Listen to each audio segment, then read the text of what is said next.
আসসালামু আলাইকুম, আদাব, নমস্কার। এই চ্যানেল এগ্রো অ্যান্ড ফিশারিজে আপনাদের সবাইকে স্বাগতম। আজকে আমাদের আলোচ্য বিষয় হচ্ছে বাণিজ্যিকভাবে মাছ চাষের আধুনিক পদ্ধতি। বাংলাদেশে বাণিজ্যিকভাবে কি মাছ চাষ করা হয় এবং এদের কি বাণিজ্যিক ভ্যালু আছে সেই বিষয়। ১ম এ আসি বাংলাদেশে মাছ কি মাছ পাওয়া যায়? বাংলাদেশে মিঠা পানিতে প্রায় ২৬০ প্রজাতিরও বেশি মাছ পাওয়া যায়। এছাড়াও উপকূলীয় অঞ্চল এবং নোনা পানিতে আরও কয়েকশো ধরনের মাছ পাওয়া যায়। বাণিজ্যিকভাবে মিঠা পানির যে মাছগুলো বেশি চাষ করা হয় তাদের মধ্যে আছে রুই, কাতলা, মৃগেল, কালবাউস, silver carp, mirror carp, Dutch carp, common carp, bighead, রাজপুঁটি, তেলাপিয়া, মনোসেক্স তেলাপিয়া এবং পাঙ্গাস। এসব মাছের কিছু বৈশিষ্ট্য আছে বা কিছু গুণাগুণ রয়েছে। যেমন তাদের মধ্যে হচ্ছে এই মাছগুলা খুব দ্রুত সময়ে বৃদ্ধি পায়। এছাড়া এরা খাদ্য বা জায়গার জন্য একে অপরের সাথে কম্পিটিশন কম করে, মানে প্রতিযোগিতাটা কম হয়। তাছাড়াও এরা পুকুরের বিভিন্ন স্তরে যেহেতু খাদক, সেই ক্ষেত্রে এদের মধ্যে খাবার বা জায়গার জন্য কম্পিটিশনটা এর জন্য কম হয়ে থাকে। এছাড়া এককভাবে যদি চাষ করা হয় তাহলে একটা পুকুরে অনেকগুলো মাছ একসাথে চাষ করা যায়। আর মিশ্র পদ্ধতিতে চাষ করলে সেক্ষেত্রে ঘনত্বটা একটু কমিয়ে দিলে সেক্ষেত্রে আশানুরূপ ফল পাওয়া যায়। এসব মাছের কিছু বৈশিষ্ট্য রয়েছে যার মধ্যে হচ্ছে এই মাছগুলো খুব দ্রুত বৃদ্ধি পায়। এছাড়া খাদ্য ও জায়গার জন্য এরা একে অপরের সাথে কম্পিটিশন বা প্রতিযোগিতাটা খুব কম হয়। কারণ কি? প্রত্যেকটা মাছ একেকটা মাছ একেক স্তরের খাবার গ্রহণ করে। সেজন্য এদের মধ্যে খাবারের জন্য এবং জায়গার জন্য প্রতিযোগিতাটা খুব কম হয়, যার জন্য এরা খুব দ্রুত সময়ে বৃদ্ধি পায়।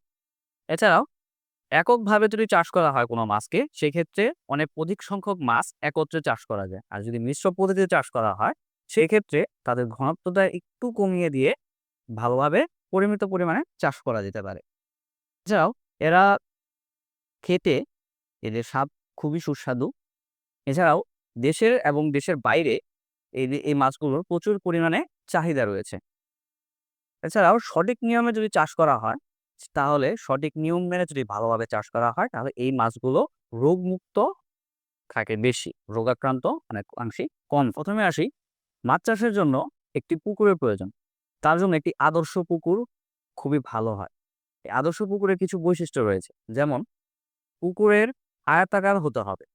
একপাশে চারপাশে ঢালু থাকা ভালো, তবে কমপক্ষে একপাশে ঢালু থাকতে হবে। যাতে আমার মাছ আহরণ বা মাছের পরিচর্যা করতে সুবিধা হয়। এরপরে পুকুরের আয়তন ৩৩ থেকে ১০০% হতে হবে। এটা কমপক্ষে, এর বেশি হলেও কোনো ক্ষতি নেই। পুকুরের গভীরতা ৪ থেকে ৮ ফুট হতে হবে। পুকুরের পানির গভীরতা এটা। এটা মাছ অনুযায়ী, মাছের প্রজাতি অনুযায়ী এটা ভে ভিন্ন হতে পারে। এরপরে একটা পুকুরে পানি ধারণ ক্ষমতা থাকতে হবে। পুকুরে পানি দেওয়ার জন্য সেচের ব্যবস্থা থাকতে হবে। এছাড়া পাশাপাশি আরেকটা গুরুত্বপূর্ণ বিষয়, সেচ ততটাই দরকারি একটা পুকুরের জন্য যে পুকুর থেকে যাতে পানি অপসারণ করে বাইরে দেওয়া যায়, মানে একটা আউটলেট ব্যবস্থা থাকে। পুকুরের মাটি অবশ্যই দোআঁশ, পলি দোআঁশ অথবা এঁটেল মাটির হতে হবে। যদি বালি মাটির হয়ে থাকে পুকুরের তলা, সেই ক্ষেত্রে পুকুরে পানি বেশিদিন থাকবে না বা পানি শুকিয়ে যাবে। পুকুরে বক্রচর থাকতে হবে। বক্রচর বলতে পুকুরের পাড়ে চলাচলের জন্য একটু জায়গা থাকতে হবে।